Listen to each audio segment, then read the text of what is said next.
Queridos irmãos, hoje nós encerramos na liturgia a leitura da carta de São Tiago.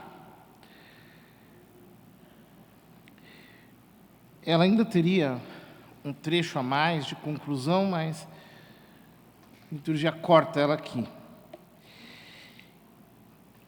Muito bem, hoje São Tiago nos diz: se alguém dentre vós está sofrendo, recorra à oração.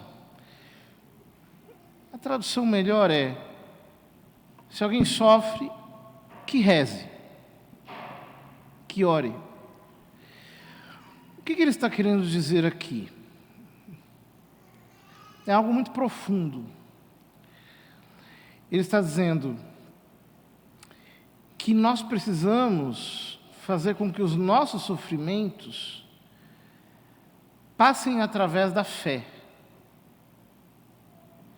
Jesus disse: vinde a mim todos vós que estáis cansados e oprimidos debaixo do peso dos vossos fardos, e eu vos darei descanso.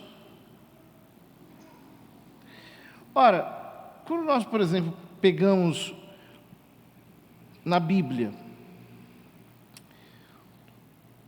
o livro de oração por excelência, que são os Salmos, o que nós vemos ali? Nós vemos alegria transformada em oração, nós vemos dor transformada em oração, nós vemos derrota transformada em oração, nós vemos vitórias transformadas em oração, desejos de libertação, súplicas por cura, veneração, adoração, louvor, ação de graças ao Senhor, consagração, dedicação, entrega de si mesmo, súplicas.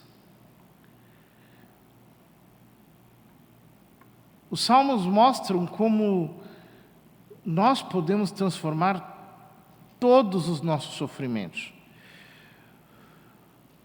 todas as nossas dores, tudo aquilo que machuca a nossa alma em oração. E aí está o nosso alívio. Quando nós sabemos posicionar-nos em fé, colocando tudo isso diante de Deus. E no final dizendo: Senhor, Tu sabes tudo, Tu conheces tudo. A minha posição consiste em louvar. O livro dos Salmos começa com uma introdução, que é o Salmo 1, que diz: feliz é todo aquele que não anda conforme o conselho dos perversos, etc. Mas procura o seu prazer na lei de Deus e a medita dia e noite, sem cessar. Ou seja, metaboliza tudo mediante a meditação orante. Fala com Deus.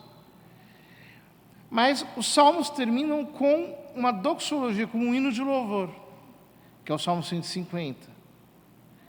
Tudo o que tem fôlego, louve ao Senhor. E o salmista congrega todos ao louvor, à glorificação. Isso significa sofrer e orar. É fazer tudo passar pelo crivo da palavra para transformar-se em louvor e ação de graças. Em segundo lugar, se alguém está alegre, cante. Ou seja, o apóstolo nos manda jamais reprimir a alegria, nunca represá-la no coração, não contê-la no peito.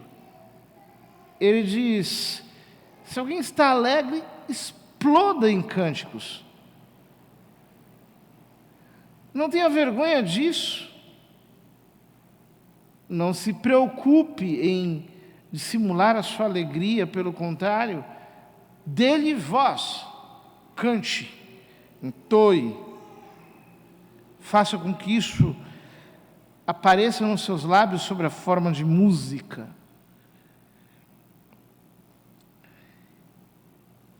Em terceiro lugar, ele diz: se alguém dentre vós estiver doente, mande chamar os presbíteros da igreja, para que orem sobre ele, ungindo com óleo em nome do Senhor.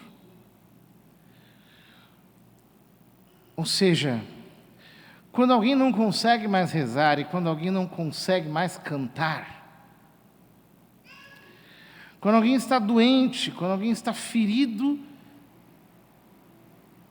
de uma ferida que lhe impossibilita qualquer reação, então essa é a hora de chamar os presbíteros. A palavra presbítero significa também os mais velhos, os anciãos. E, naturalmente, os sacerdotes da igreja receberam esse qualificativo de presbíteros, para que unjam com óleo em nome do Senhor. Isso é maravilhoso. Jesus manda os apóstolos ungirem os doentes, e isso continua sendo um grande consolo. Essa semana nós tivemos uma paroquiana, teve uma doença repentina, e me pediram: padre, o senhor poderia ir ao hospital? Fui ao hospital na terça-feira para dar unção dos enfermos. Ela ficou tão contente, tão feliz. Dei a absolvição, fiz uma confissão geral, ungi, ficou feliz. Falou: nossa, adorei. Foi a expressão que ela me disse, espontaneamente assim. 2 dias depois morreu. Para nossa surpresa, nós não imaginávamos que isso aconteceria. Mas que maravilha quando nós podemos ser ungidos com óleo em nome do Senhor, quando a igreja dispõe os sacerdotes para irem àqueles que estão doentes. E é muito bonito porque os párocos, eles têm um dever muito especial em relação aos doentes, uma obrigação mesmo de atendê-los. Eu aqui faço questão de atendê-los pessoalmente, nem autorizo que chamem ninguém, eu mesmo me encarrego disso, porque é obrigação primordial de um pároco. Que coisa linda esse ministério. Eu já vi coisas tão maravilhosas acontecerem aí, realmente divinas. A oração feita com fé, diz São Tiago, salvará o doente e o Senhor o levantará. Esse levantará é o levantar físico, mas também é o levantar da ressurreição, para aqueles que estiverem terminando o curso da sua vida na terra. Deus lhe dará a vida eterna. Deus lhe concederá a graça de passar pela tribulação da doença com dignidade, santamente. E diz: e se tiver cometido pecados, receberá o perdão. Que maravilha isso! Eu lamento muito quando os cristãos dos nossos dias chamam o sacerdote apenas quando o doente já está inconsciente. Nós não deveríamos jamais fazer isso. Isso é uma falta de caridade. Hoje em dia as pessoas são pagãs, apesar de serem batizadas. Então diz: não vou chamar o padre para não assustar. E aí, quando vão chamar o padre, o doente já não pode mais se confessar, já não pode mais ser ajudado conscientemente. E aí, o sacramento não é mágica, né? O sacramento pressupõe fé, pressupõe que, na medida do possível, aquela pessoa que o está recebendo possa conscientemente crer no que se está fazendo. Claro, para quem não é mais consciente, nós confiamos na graça divina que ela supre as nossas deficiências, mas é muito bom que a gente não tenha medo da morte a tal ponto de afastar de nós os sacramentos. Pelo contrário, porque é aí que mais nós precisamos. E como é bom quando nós damos ao doente a possibilidade de se preparar para o seu momento derradeiro. Ele pode confessar-se a sua vida inteira e se arrepender. Confessai, pois, uns aos outros os vossos pecados, e orai uns pelos outros para alcançar a saúde. A oração fervorosa do justo tem grande poder. Essa frase de Santiago é tão maravilhosa que ela serviria para ser posta numa lápide. A oração fervorosa do justo tem grande poder. É uma frase dessas que nós deveríamos escrever e colocar assim, na geladeira, na cama. Por quê? Porque nós achamos que não tem poder. Nós achamos que a oração de um homem não muda nada. E a Escritura nos diz exatamente o contrário. Aqui, Santiago diz: Elias, que era um homem semelhante a nós, orou com insistência para que não chovesse, e não houve chuva na terra durante 3 anos e 6 meses. Em seguida tornou a orar e o céu deu a chuva, e a terra voltou a produzir o seu fruto. Elias, que era um homem semelhante a nós, diz Santiago. Por que ele está dizendo isso? Porque, por exemplo, nós estamos agora numa emergência internacional. Isso é absurdo o que está acontecendo na Ucrânia. Então, as pessoas pensam, oh meu Deus, e agora? Vamos ver o que está dizendo na televisão, e não sei o quê. Entro em pânico. Não é melhor ir orar?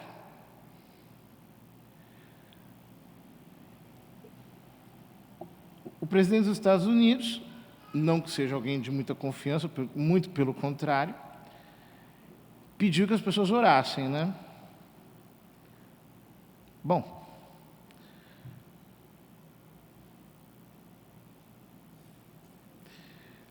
um comentarista da televisão brasileira ridicularizou isso, disse, não, o pontual, disse, não, isso é uma bobagem, esse negócio de pedir para as pessoas rezarem. Pois é, não é não. Não é uma bobagem. Para quem crê. Quando nós abrimos a Escritura, nós vemos que Moisés, pela sua oração, decidiu quem seria vencedor na guerra entre Israel e Amaleque. Um homem, um único intercessor. Josué fez o sol parar, graças à sua intercessão. Elias fez com que o céu parasse de chover por 3 anos, como nós acabamos de ler. A oração do justo tem grande poder, se ela for fervorosa. Nós não podemos duvidar disso. Nós não podemos tratar a oração como se fosse um ponto facultativo, uma aposta, como se fosse um jogo de loteria. Não. Nós estamos falando com Deus. Nós estamos falando com aquele que é onipotente e, ao mesmo tempo, que é o nosso Pai.